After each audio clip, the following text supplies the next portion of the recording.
in der Osterzeit sind. Und so wollen wir heute auch eine Ostergeschichte und Osterklänge hören. Wir feiern den Gottesdienst im Namen von Gott, dem Vater, dem Sohn und dem Heiligen Geist. Amen. Jesus, meine Zuversicht.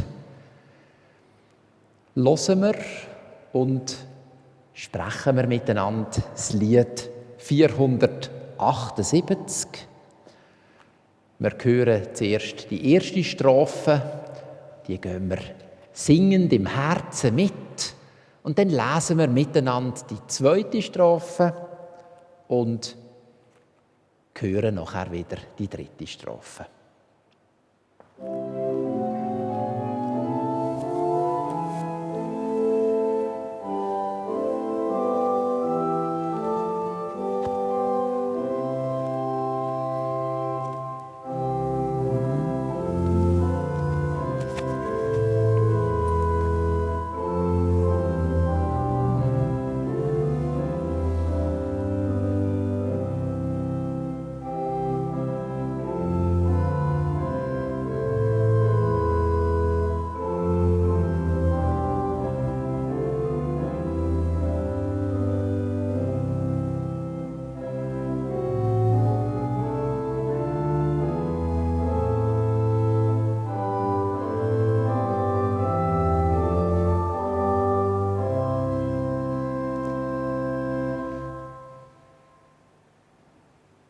Jesus, er mein Heiland lebt, ich werd auch das Leben schauen.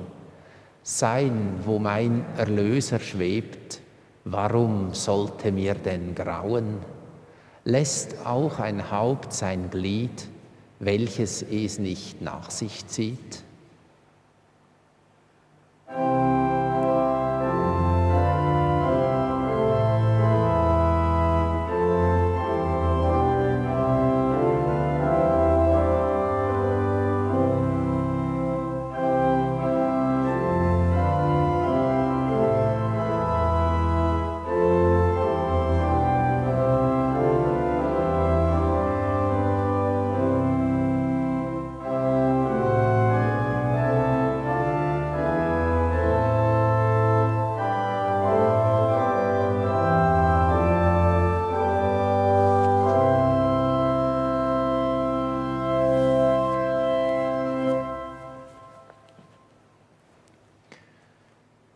Wir wollen beten.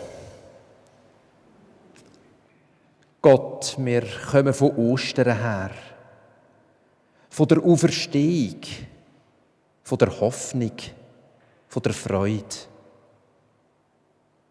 Und doch leben wir so oft, als ob es kein Ostern gibt.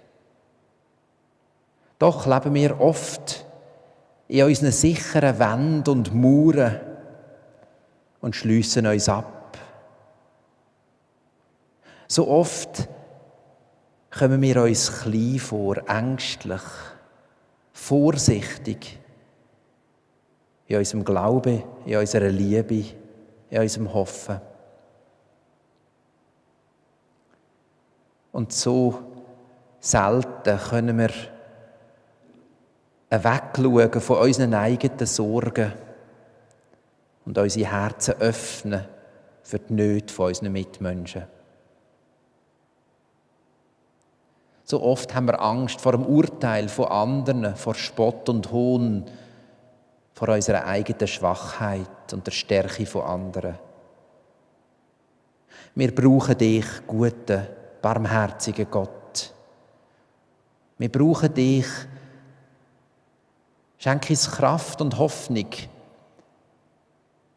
ein Leben zu wagen im Glauben an die Auferstehung. Hilf uns, Sicherheiten aufzugeben und unser Leben dir anzuvertrauen. Hilf uns, dass wir nicht aufgeben, zu hoffen und auf dich zu vertrauen, auf deine Macht, die den Tod überwunden hat. Amen.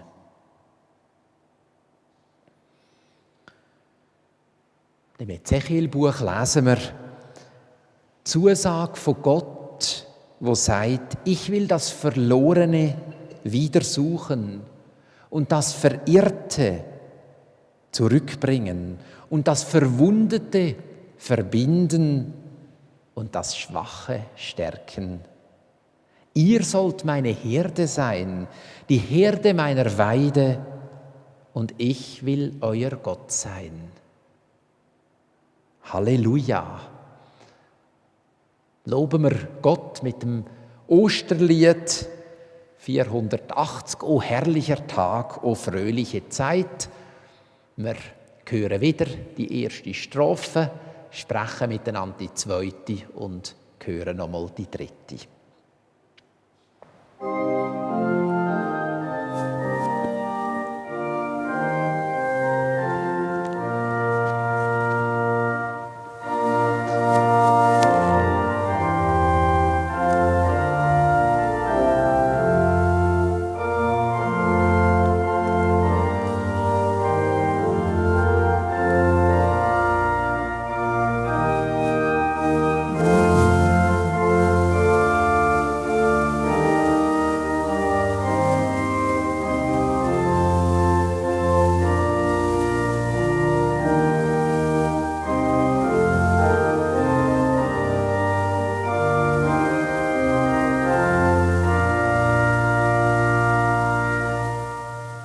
O herrlicher Tag, o fröhliche Zeit, der Tod ist überwunden heut.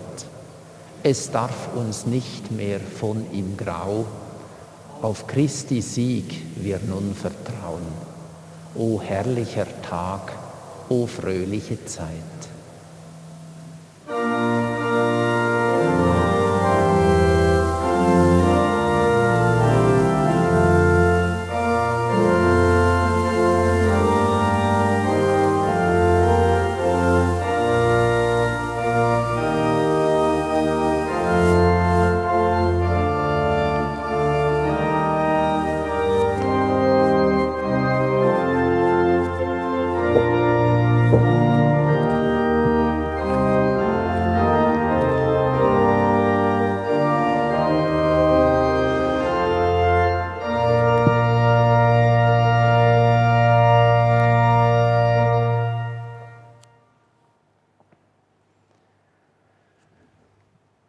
Die Lesung und zugleich der Predigtext vom heutigen ersten Sonntag nach Ostern ist, wie schon gesagt, eine Ostergeschichte. Geschichte von der Erscheinung vom Auferstandenen vor den Jüngern und vor dem Thomas. Ich lese aus dem 20. Kapitel vom Johannesevangelium. Thomas aber, einer der 12, der auch Didymus genannt wird, war nicht bei ihnen, als Jesus kam. Da sagten die anderen Jünger zu ihm, wir haben den Herrn gesehen. Er aber sagte zu ihnen, wenn ich nicht das Mal der Nägel an seinen Händen sehe und nicht meinen Finger in das Mal der Nägel und meine Hand in seine Seite legen kann, werde ich nicht glauben. Nach 8 Tagen waren seine Jünger wieder drinnen und Thomas war mit ihnen. Jesus kam, obwohl die Türen verschlossen waren, und er trat in ihre Mitte und sprach, Friede sei mit euch. Dann sagte er zu Thomas, leg deinen Finger hierher und schau meine Hände an und streck deine Hand aus und leg sie in meine Seite und sei nicht ungläubig, sondern gläubig. Thomas antwortete und sagte zu ihm, mein Herr und mein Gott. Jesus sagt zu ihm, du glaubst, weil du mich gesehen hast. Selig, die nicht mehr sehen und doch glauben. Amen.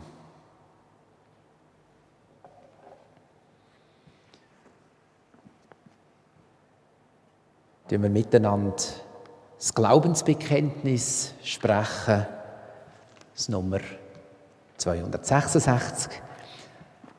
Ein Text, ein moderner Text vom Jörg Zink und vom Rainer Röhricht. Wir glauben an Gott, wir sind nicht allein, wir sind geborgen, wir sind frei.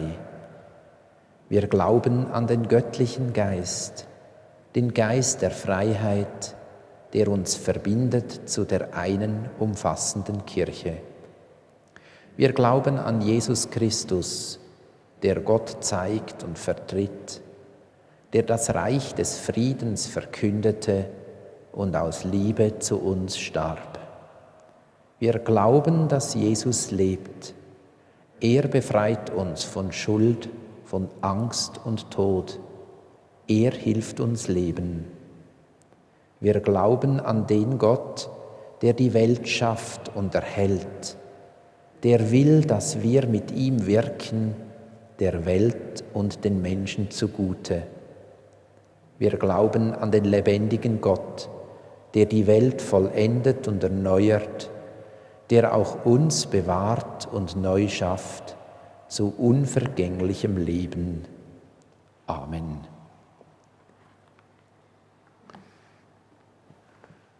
Singen wir und hören wir das Lied. Das könnte den Herren der Welt ja so passen, ein Text vom Kurt Marti. Wir hören wieder die erste Strophe und sprechen miteinander die zweite und hören wieder auf die dritte.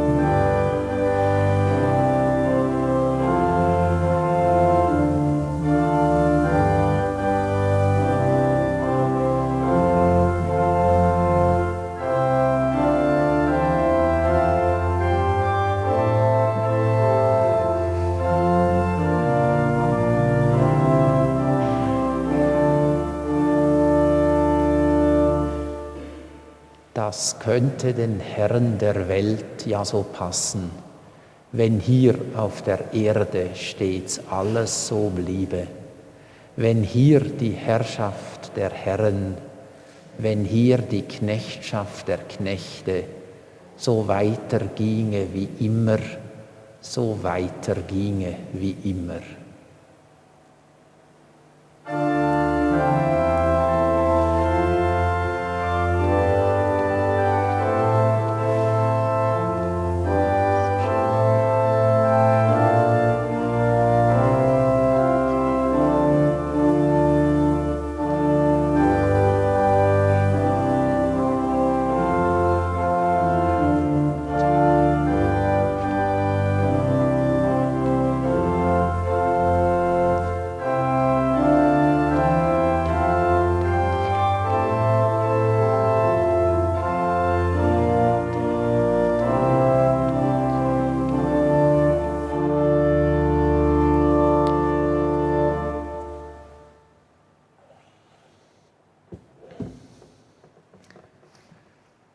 Gnade sei mit euch und Friede von Gott, unserem Vater und dem Herrn Jesus Christus.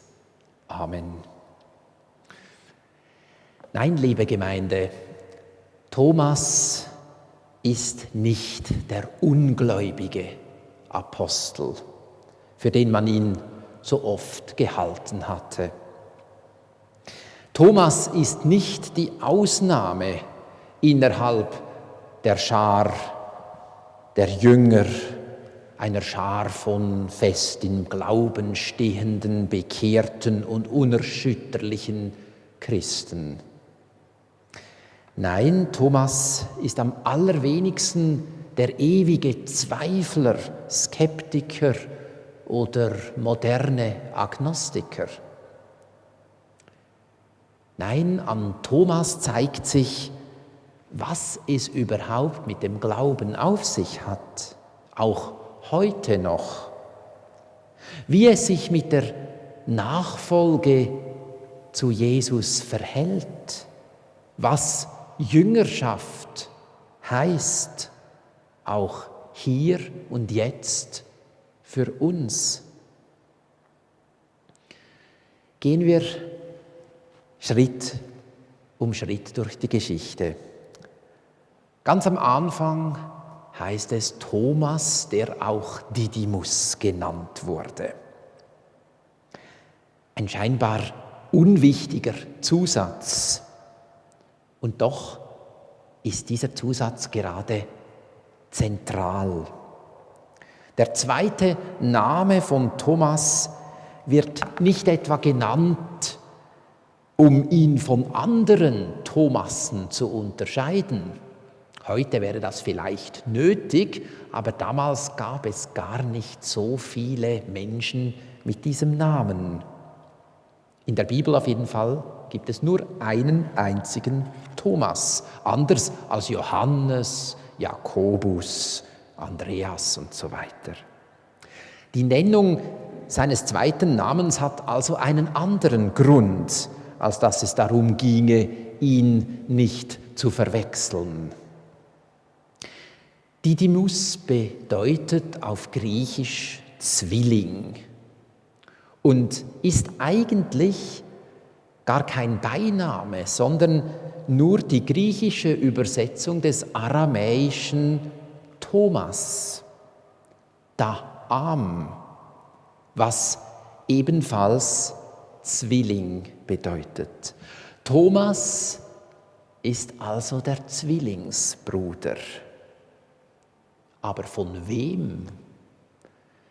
Die Bibel würde den anderen Bruder nennen, wenn es damals einen Zwillingsbruder gegeben hätte. Ich glaube, gerade das Johannesevangelium bezieht uns immer in die Geschichte ein. Es geht da nicht um historische oder genealogische Abhandlungen, sondern um einen Dialog mit uns, den Leserinnen und Lesern, den nachkommenden Generationen. Thomas ist der Zwilling schlechthin. Das heißt, er braucht immer einen zweiten, eine zweite neben ihm. Und Johannes will uns sagen, du Leser, du Leserin, du bist seine zweite Hälfte. Du gehörst zu ihm, du bist genau so wie er und er ist genauso wie du. Thomas, unser Zwillingsbruder. Worin sind wir uns denn gleich? Thomas und wir alle waren nicht dabei. Wir haben den Auferstandenen nicht persönlich gesehen. Wir sind nur Nachkommende.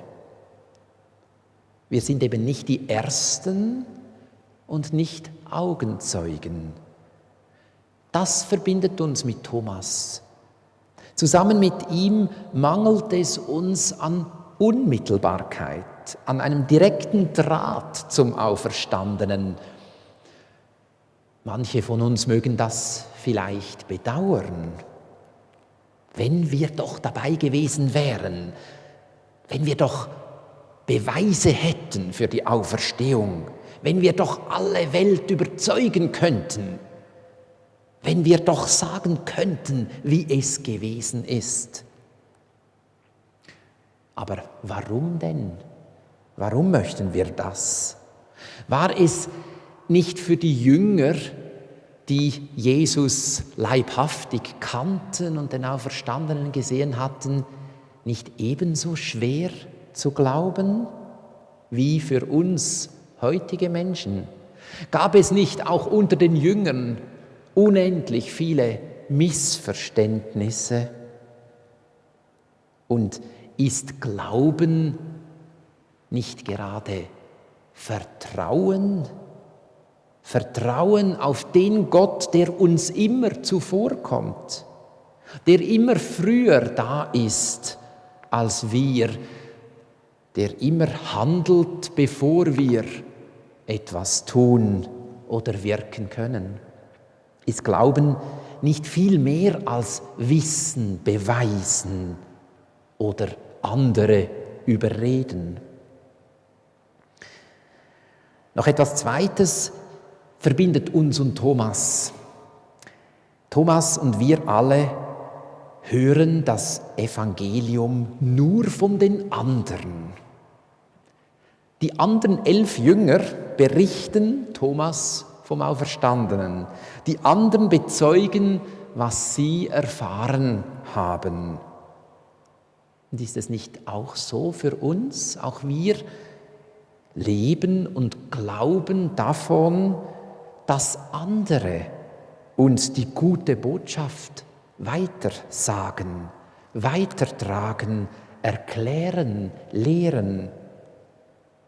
Wir haben doch unseren Glauben nicht aus uns selbst gewonnen oder selbst fabriziert und auch nicht oder in den wenigsten Fällen unmittelbar und direkt von Gott oder seinem Geist erhalten, sondern immer vermittelt durch andere Menschen, durch Gespräche, durch Erzählungen, durch das Hören auf die Geschichten und Erfahrungen anderer. Und ich denke, das ist gut so. Glauben lebt von der Begegnung, vom Hören aufeinander und vom gemeinsamen Hören auf Gott. Deshalb sind wir hier zusammengekommen und nicht jedes und jeder allein zu Hause. Das ist Tradition, nicht das Bewahren von alten Ideen oder von nicht mehr zeitgemäßen Glaubensgebäuden, sondern Tradition ist das Weitergeben dessen, was uns hilft, was uns im Leben trägt, tröstet, stärkt. Dazu sind wir Kirche, Gemeinde, dazu brauchen wir einander. Und hierher gehört auch das Nachfragen und das kritische und selbstständige Denken. Nicht alles, was andere erzählen, ist auch das Evangelium. Es gibt bis heute genügend Verschwörungstheorien, die auch durch immer Neues Weitererzählen nicht wahrer werden. Und deshalb ist es gut, Thomas als unseren Zwillingsbruder an unserer Stelle zu haben. Thomas, diesen kritischen Menschen, damit wir weder kleingläubig noch leichtgläubig werden, sondern Glauben und Zweifel, Vernunft und Kritik, Vertrauen und Nachfragen in eine gute Balance bringen. Und nun passiert in der Geschichte von Thomas etwas ganz Besonderes. Als die Jünger und Thomas mit ihnen drinnen waren, kam Jesus, obwohl die Türen verschlossen waren, und trat in ihre Mitte und sprach: Friede sei mit euch. Eigentlich ein unösterliches Bild. Die Jünger drinnen in einem abgeschlossenen Raum hinter verschlossenen Türen, abgeriegelt von der Umwelt, von der Außenwelt. Das Gegenbild eines weltoffenen, begeisternden, missionarischen Christentums. Offenbar hat auch die Auferstehungsbotschaft nicht verhindert, dass sich die Jünger wieder ängstlich zurückzogen, dass sie die Türen und Fenster hinter sich schlossen, dass sie den Blick in die Welt hinaus vergaßen. Und bis heute ist das ja die Versuchung für Christinnen und Christen, sich in die eigenen vier Wände zurückzuziehen, der Welt ihren Lauf zu lassen, Glauben als Privatsache zu betrachten und dann entweder Trübsal zu blasen, die Hoffnung und das Vertrauen zu verlieren oder aber zu behaupten, der eigene kleine Kreis sei der letzte Rest der Rechtgläubigen und Geretteten inmitten einer bösen Welt. Und gerade da passiert wieder das Osterwunder.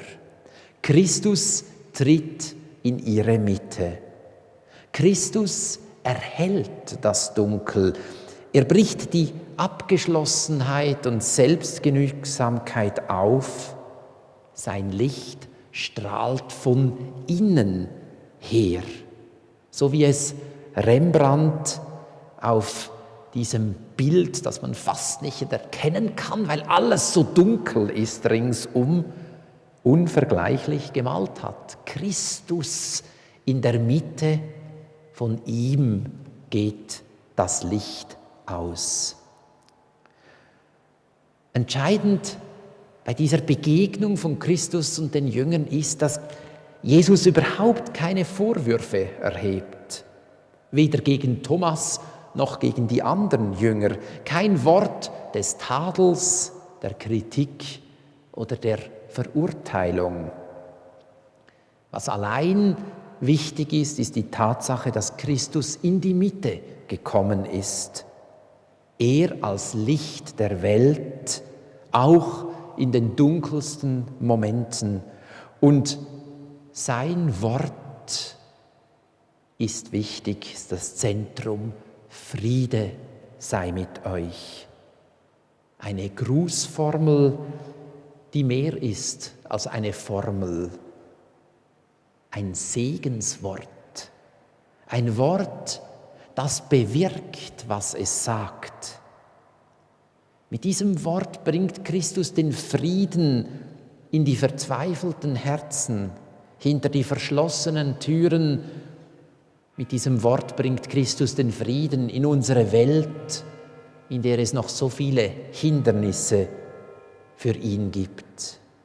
Shalom, Friede sei mit euch. Dieses Wort, diese Botschaft will weitergetragen, weitererzählt, weitergesagt werden. Denn genau da, wo Menschen einander diesen Frieden zusprechen, kann der Samen von Jesus, kann das Licht der Auferstehung wachsen und Früchte bringen. Es hat übrigens Früchte gebracht. Der Apostel Thomas hat diese Geschichte weitergetragen. Es gibt wunderbare Legenden, ob sie historisch sind oder nicht, spielt gar keine Rolle. Legenden, die erzählen, dass er nach der Begegnung mit dem Auferstandenen als Missionar in Indien gewirkt habe. Der Kirchenvater Chrysostomus erzählt sogar, Thomas habe auf seinen Reisen dorthin die 3 heiligen Könige getroffen, habe sie getauft und zu Bischöfen ernannt.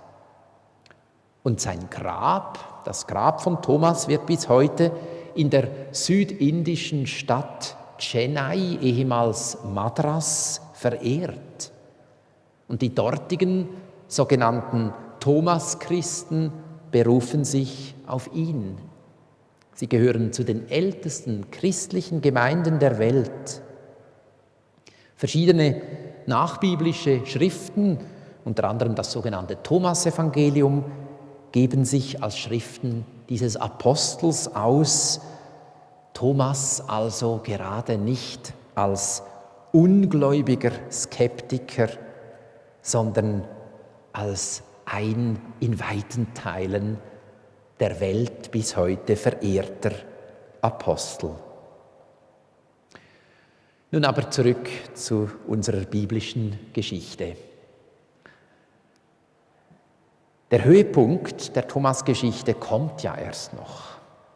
Der Höhepunkt ist das staunende, wohl höchste und kühnste Bekenntnis das ein Mensch überhaupt je ablegen kann. Mein Herr und mein Gott. Kein anderer Jünger und auch nicht der Hauptmann unter dem Kreuz sind in ihrem Christusbekenntnis so weit gegangen. Der Hauptmann hat gesagt, wahrlich, dieser Mensch war Gottes Sohn. Und das Petrusbekenntnis lautete bloß, du bist Christus, der Sohn des lebendigen Gottes. Keiner ging so weit wie Thomas. Gerade der Zweifler und Skeptiker bekennt am Schluss, mein Herr und mein Gott. Und damit ist er sich selbst und auch uns mit dem Glauben voraus. Glauben ist und bleibt ein Herantasten an dieses innerste Geheimnis von Gottes Geschichte mit den Menschen. Gott in Jesus Christus. Dieses Geheimnis, das wir letztlich niemals ganz verstehen können, geschweige denn in unseren Händen haben können. Es ist vor uns und bildet gleichzeitig unsere Mitte. Darüber zu reden, darüber nachzudenken, darüber zu predigen und zu lehren, reicht nicht. Denn wir stehen eben nicht darüber. Es bleibt eigentlich nur das demütige und bescheidene Staunen oder wie es Thomas macht, das Beten. Mein Herr und mein Gott. So wie Thomas haben nach ihm viele Christinnen und Christen bis zum heutigen Tag gebetet. Einer unter ihnen war der heilige Niklaus von Flüe, dessen Gebet uns mit hineinnimmt in das Geheimnis von Tod und Auferstehung. Mein Herr und mein Gott, nimm alles von mir, was mich hindert zu dir. Mein Herr und mein Gott, gib alles mir, was mich fördert zu dir. Mein Herr und mein Gott, nimm mich mir und gib mich ganz zu eigen dir.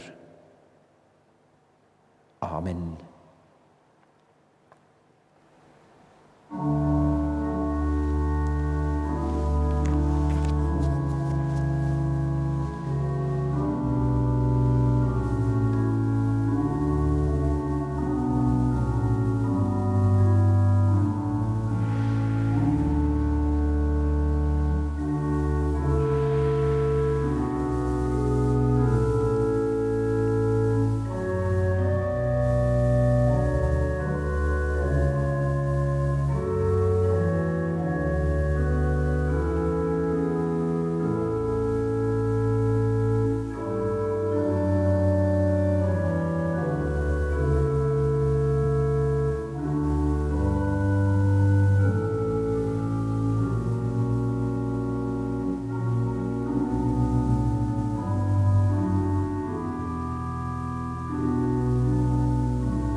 Zum Fürbittegebet und zum gemeinsam gesprochenen Unser Vater bitte ich Sie, wenn Sie mögen, aufzustehen.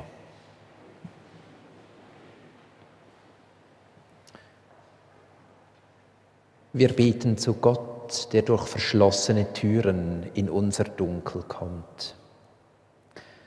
Gott, die Türen sind offen und gleich gehen wir wieder hinaus aus der Sicherheit dieser Kirche. Die Welt wartet auf uns, die Welt mit ihren Nöten und Sorgen, die Welt mit ihren Freuden und Hoffnungen. Wir wollen uns ihnen stellen in der festen Zuversicht, dass du uns dazu die nötige Kraft gibst. Die Türen sind offen und gleich gehen wir wieder hinaus in deine Welt, die geprägt ist durch Kreuz und Auferstehung, durch Wunden und Heilungen, durch Verzweiflung und Hoffnung. Wir wollen uns berühren lassen von den Nöten unserer Mitmenschen und bitten dich, öffne unsere Sinne, damit wir sehen, wo unsere Hilfe und unsere Worte benötigt werden. Die Türen sind offen und gleich gehen wir hinaus in die Fragen und Anfechtungen des Alltags. Wir wollen uns ihnen stellen im Vertrauen darauf, dass du uns immer wieder überraschend ansprichst und uns einen Weg öffnest. Bevor wir hinausgehen, wollen wir beten, wie Jesus Christus uns gelehrt hat. Unser Vater im Himmel, geheiligt werde dein Name, dein Reich komme, dein Wille geschehe, wie im Himmel, so auf Erden. Unser tägliches Brot gib uns heute und vergib uns unsere Schuld, wie auch wir vergeben unseren Schuldigen. Und führe uns nicht in Versuchung, sondern erlöse uns von dem Bösen. Denn dein ist das Reich und die Kraft und die Herrlichkeit in Ewigkeit. Amen. Ich kann wieder Platz nehmen und wir singen ein Osterlied, dir Auferstandener, wieder die erste Strophe. Musikalisch die zweite lesen wir und die dritte mit der Orgel.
Sieh ihn erscheinen, zweifle nicht daran. Schau auf ihn, den einen, der dich retten kann. Gottes Volk sei heiter, er ist's, Jesus Christ. Sag es herzhaft weiter, dass er Sieger ist. Dir, Auferstandener, sei der Lobgesang, dir, dem Auferweckten, der den Tod bezwang.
In dieser Hoffnung von der Auferstehung haben wir am vergangenen Dienstag hier in der Kirche und auf dem Friedhof Abschied genommen vom Hans-Rudi Steussi, Ehemann von der Elisabeth Steussi, geborene Lämmli, wohnhaft im Hartmattengut Nummer 4. Der Hans-Rudi Steussi ist verstorben in seinem 98. Lebensjahr. Der Text, wo der Abschiedsfeier zugrunde gelegen ist, stammt aus dem Psalm 37. Habe deine Lust am Herrn, der wird dir geben, was dein Herze wünscht. Befiehl dem Herrn deine Wege und hoffe auf ihn, er wird's wohl machen. Guter Gott, wir danken dir fürs Leben vom Hans-Rudi Steussi, für alles, was du ihm und durch ihn anderen Menschen Gutes da hast. Wir bitten dich um deinen Trost für seine Ehefrau und für alle, die ihm nachstehen und ihn gern haben.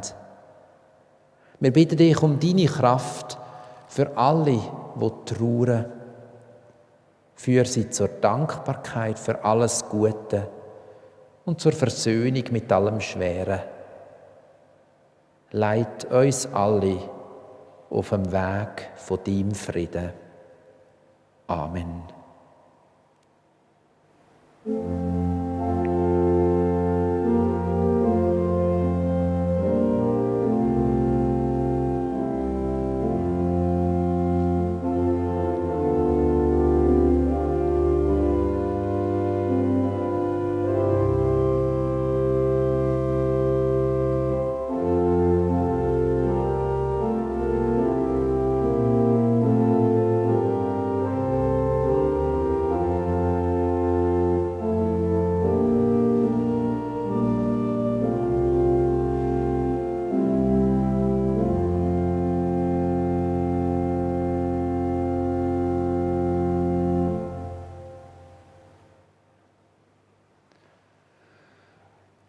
Ich möchte Ihnen Kollekte ansagen, die wir an diesem Sonntag zusammenlegen. Sie ist bestimmt für die Aargauische Evangelische Frauenhilfe.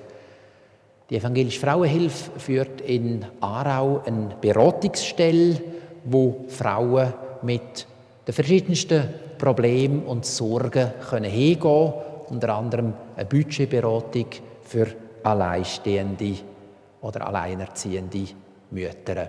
Ich möchte Ihnen die Kollekte für die Aargauische Frauenhilfe ganz herzlich empfehlen und danke allen für ihre Gaben. Ein paar Ankündigungen noch für die kommenden Wochen. Am Mittwoch findet die Mittwochsandacht im Kirchengemeindehaus Zofingen statt, am Morgen am 9 Uhr. Und am nächsten Sonntag feiern wir wiederum einen Gesamtgottesdienst in der Stadtkirche Zofingen am 9:30 mit Kremers. Herzlich danken möchte ich allen, die in dem Gottesdienst mitgewirkt haben. Ganz im Stillen hinten Technik-Crew, der Roman und der Tobias Meyer und der Samuel Dietiker, die den Gottesdienst als Livestream übertragen haben und wir so auch noch andere Menschen in unserer Gemeinde haben können erreichen. Ganz herzlichen Dank. Herzlichen Dank auch der Sibyl Arecker für das Vorbereiten und Einrichten von der Kirche und herzlichen Dank der Margrit von Esch an der Orgel für die wunderbare Musik. Ich wünsche Ihnen allen einen schönen, gesegneten Sonntag und eine gute kommende Woche. Jesus Christus sagt uns allen, Friede sei mit euch. Und so bitten wir um den Segen von Gott. Der Herr segne dich und behüte dich. Der Herr lasse sein Angesicht leuchten über dir und sei dir gnädig. Der Herr hebe sein Angesicht auf dich und gebe dir und der ganzen Welt seinen Frieden. Amen.